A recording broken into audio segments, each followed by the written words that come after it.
I switched from dealing with a lot of problems at work to working at a candy store with Ben. It was a big change, but I liked it. Before, I was always busy fixing things at my job, but now I was surrounded by sweet treats. Ben's family owned the store, and soon I was helping with the money stuff. Our shop was doing well, and one Monday, Ben greeted me with a smile. Even though there was some tension, his smile made me happy. I mentioned that our sales were up because people loved the new chocolate we had. But Ben seemed a bit bothered. He joked about his mom still thinking he's the best at running the candy store. Then his mom, Linda, came in. She praised Ben but made a little jab at me. I tried to stay calm and just said good morning. Linda hinted that I should leave the business stuff to the experts and focus on helping Ben with the real work. Before things could get too tense, Ben defended me and said we were doing great. Because she's good at business, he said, slipping an arm around me to show he had my back. Linda didn't seem convinced, but she left us alone after saying as long as Ben was happy. That's what mattered. Ben apologized quietly for his mom's behavior. I tried to brush it off, saying it didn't bother me. We focused on running the shop together. Sugar Haven wasn't just a candy store anymore, it was our special place. But then things started to go wrong. Deliveries came more often, but they weren't candy. They were expensive things that made me worry about our finances. One evening, I found Ben opening a fancy new phone he'd ordered. I asked him if it was really necessary, considering other things we needed for the shop. But he shrugged it off, saying we deserved nice things too. It wasn't just the phone. Linda was also spending a lot, showing off new clothes all the time as if the store was her own personal runway. Look at this dress, Anna, isn't it lovely? Linda twirled around in a floral dress that seemed way too expensive for our budget. It's nice, I said, trying to sound indifferent. But shouldn't we save up to fix the sign outside? Linda brushed off my concern, patting Ben's cheek. Nonsense, the store is doing great, Benjamin, tell her. Ben, who was only half paying attention, agreed with his mom. Yeah, we're doing fine, Anna, don't worry. But worrying was exactly what I did. Every time I checked our finances, I saw the numbers didn't add up. Doing great wasn't the term I'd use when our profits were being eaten up by personal spending. I'm just saying we should be cautious. I brought it up again later that week as we looked at our finances. Maybe we should set a budget for personal expenses. Ben looked at me like I'd suggested something absurd. A budget? Come on, Anna, we're not that bad, and it's not like you to be stingy. That word stung. I wasn't being stingy. I was being sensible. It's not about being stingy, Ben. It's about being smart. We have to think about the future of Sugar Haven. He didn't seem to hear me, already scrolling through a website for another purchase. You worry too much, he said, half distracted. It'll all work out. Things took a turn when Linda decided to bring in extra help. It was a Tuesday, our inventory day, and I was knee-deep in organizing candy jars when she walked in with a girl who couldn't have been older than 20. Anna, this is Tessa, Linda announced proudly. Tessa, dear, this is Anna, my son's assistant. I straightened up, wiping my hands on my apron. Nice to meet you, Tessa, but I'm actually the co-manager here. Tessa smiled, but it didn't quite reach her eyes. I've heard a lot about you. I'm really excited to be part of the team. I glanced at Linda, whose smug look told me she hadn't consulted Ben about this new hire. What exactly will Tessa be assisting with? I asked, trying to keep my tone friendly. Oh, she's going to help out with the business side of things. You can only do so much after all, Linda said, dismissing my concerns with a glance at my inventory list. I nodded, still confused. All right, well, we have a system here, so I'll have to bring her up to speed. It didn't take long for me to realize that Tessa's idea of helping out involved more hovering than actual work, and when I saw the salary Linda had set for her, I was shocked. Ben, can we talk? I cornered him later that day in the office. Sure, what's up? He asked, not looking up from his computer. It's about Tessa. Her salary is? It's more than what we can afford for the role she's in. Ben finally looked up, his brow furrowing. Mom said it was fine. She thinks Tessa's going to bring a lot to the table. I sighed, feeling like I was talking to a wall. But we agreed to discuss new hires together, especially when it comes to how much we're paying them. He shrugged, that annoyingly dismissive gesture becoming more frequent. What's done is done. Mom has a good feeling about her. I had to bite back a retort. Good feelings didn't balance books. I left the office feeling like I was the only one seeing the red flags, while Ben and his mother were content to parade around with blindfolds on. I've always been someone who double checks, maybe even triple checks, especially when it comes to numbers. So when I found an envelope stuffed in the back of a filing cabinet while looking for a misplaced invoice, my first thought was that it was just another forgotten bill. But as I went through the papers, my heart started racing. Not from excitement, but from cold dread. It was a loan document with Sugar Haven listed as collateral, and the amount was far more than reasonable for our small shop. Ben, I said, walking into his cluttered office with the papers in hand. What is this? He glanced up, and I saw guilt flicker in his eyes, the first sign of it I'd seen in months. Oh, that? It's nothing. Just a small loan I took out to cover, store improvements. Store improvements? I echoed, incredulous. This amount could renovate the store 5 times over. What did you really use it for?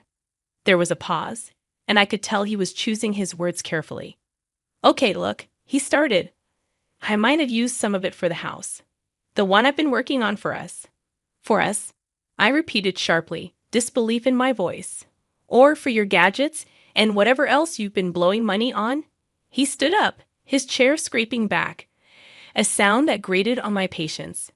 It's not like that, Anna. You don't understand. This is all going to pay off in the end. No, Ben, taking out a loan against the store without telling me, that's what I don't understand. How could you be so reckless? Before he could answer, Linda bustled in, her nose wrinkling as she saw the papers in my hand. What's all this about? She demanded.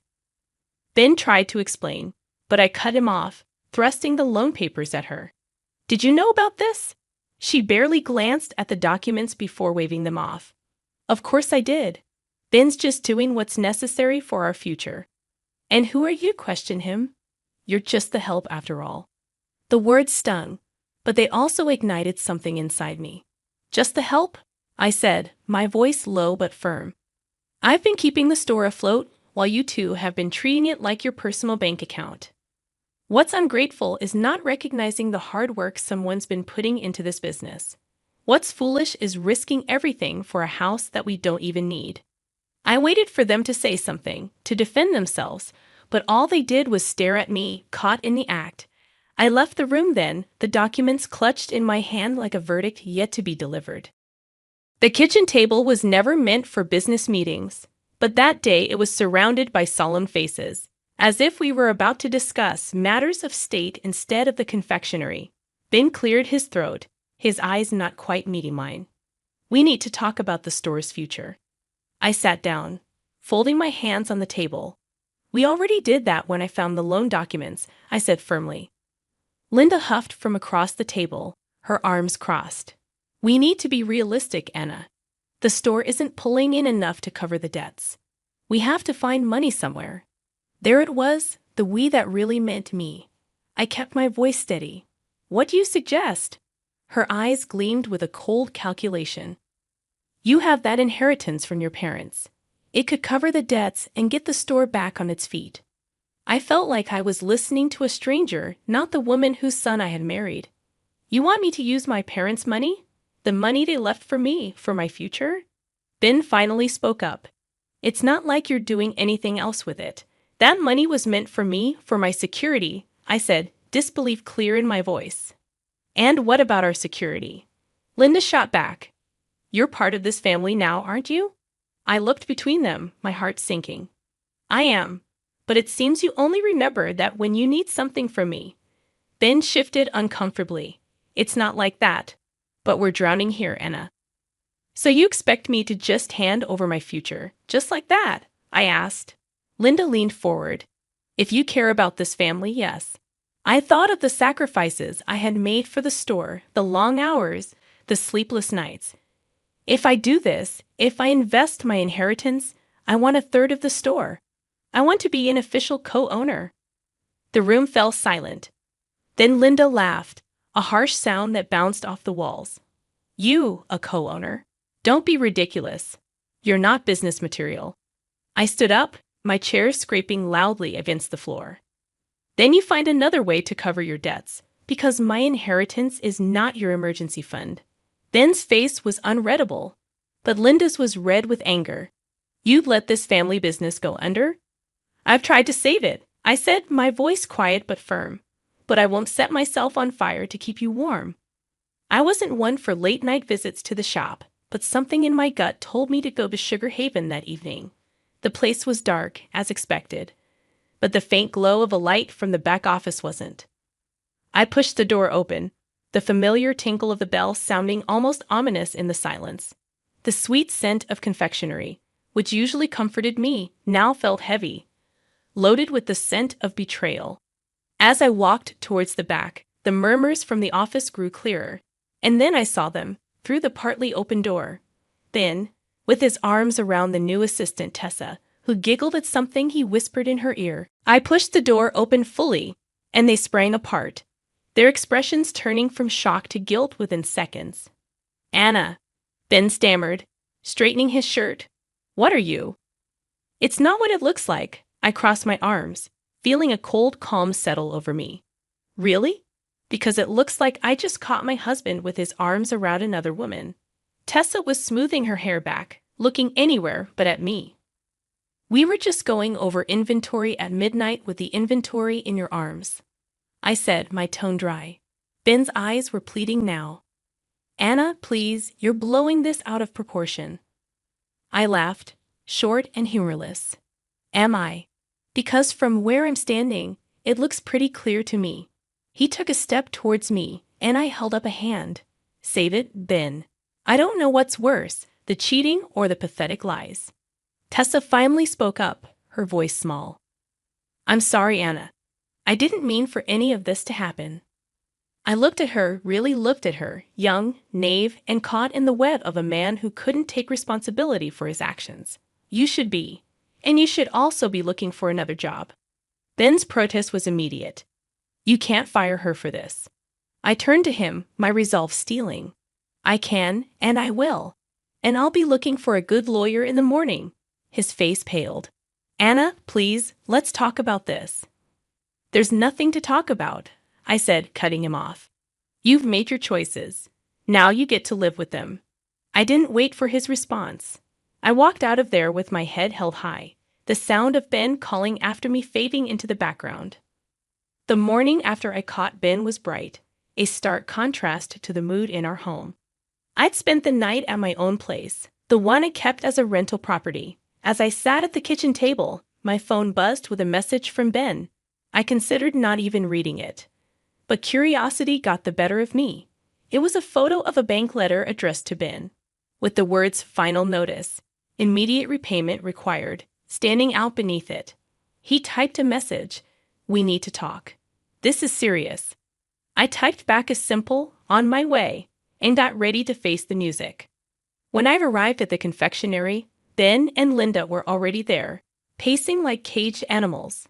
Linda spotted me first, and her expression soured. Decided to show up, did you? She snapped as I walked in. I nodded, holding her gaze. You wanted to talk. Ben held out the letter to me. The bank's coming down hard. We could lose everything. I scanned the letter, the numbers not surprising me but still making my stomach turn. So what's your plan? Linda's plan was apparently to glare daggers at me. We wouldn't be in this mess if you just helped us when we asked. Ignoring her, I addressed Ben. What are you going to do? He ran a hand through his hair, looking defeated. I thought you could pay it off with your inheritance. My laugh was bitter. And I told you, I'm not doing that without a stake in the business. Linda stepped forward. You're being unreasonable, Anna. This is a family business. I met her challenge with a calm I didn't feel. And where was this family when your son was spending money we don't have and hiring his friends for fun? Ben started to say something but stopped, his eyes dropping to the floor. You don't get to play the family card. Only when it suits you, I continued. We'll figure something else out, then, muttered. You'll have to, I agreed. Then Linda did something unexpected. She smiled, but it wasn't pleasant. Fine, but if you're not going to help, then you're out. We'll manage without you. You're fired. I stared at her, letting the silence stretch out before I matched her smile with my own. Okay, their surprise was almost comical. Just like that? Ben asked, his voice incredulous. Just like that, I confirmed. But I want you to know, I took photos of you and Tessa. I have records of all the money you've wasted. If you think you can fire me and sweep all this under the rug, you're wrong. Linda's smile vanished. You wouldn't dare. Oh, but I would. And when I leave, I'm taking all my hard work with me. You can explain to the bank why the business is about to tank without the person who was actually running it. Months had passed since I last set foot in Sugar Haven, and life had taken on a new kind of normal. The crisp sound of papers, the hum of focused conversations, and the sight of a crisis managed and resolved, these had replaced the scent of sugar and spice. I sat in my new office, a stark contrast to the confectioner's back room. When my phone rang, I glanced at the caller ID. It was Claire, a former employee at the shop, and the only one I still talked to. Hey Claire, what's up? I greeted with a hint of caution. News about Sugar Haven always carried a tinge of the past. You haven't heard. Claire's voice was a mix of pity and discomfort. The shop, they closed down last week. The bank foreclosed on them, and the house too. I leaned back in my chair, a weight lifting off my shoulders that I hadn't realized was there.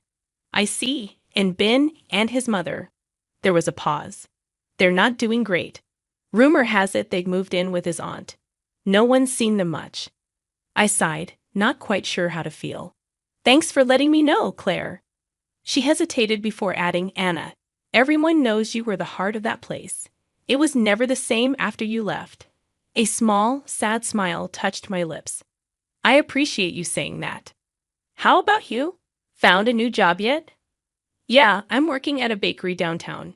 It's not Sugar Haven, but it's a start. That's great to hear. You always had a talent for baking. I'm sure you'll do well there. We chatted for a few more minutes before saying goodbye. I hung up and looked out the window at the bustling street below. There was a knock at my door, and my assistant peeked in. Your 3 o'clock is here, Anna. Thanks. Send them in, I responded, shaking off the remnants of nostalgia. The clients came in, a husband and wife team, looking worried about their own business. I stood to greet them, ready to dive into another challenge. We've heard great things about you, Anna, the wife said as we sat down. They say you're the best crisis manager in town. I smiled, the title sitting comfortably with me. I'll do my best to live up to that reputation. Now, tell me about your business, and let's see how we can turn things around. As they spoke, I listened, already forming strategies in my mind. This was my world now, where every problem had a solution, and every crisis was an opportunity. The meeting stretched on, the client's initial anxiety giving way to hopeful smiles as we discussed possibilities. They left with a renewed sense of purpose, and I turned back to my desk, my heart lighter than it had been in a long time. In the end, I realized that sometimes the sweetest outcomes come after the most bitter trials, and the future was mine to create, one careful step at a time.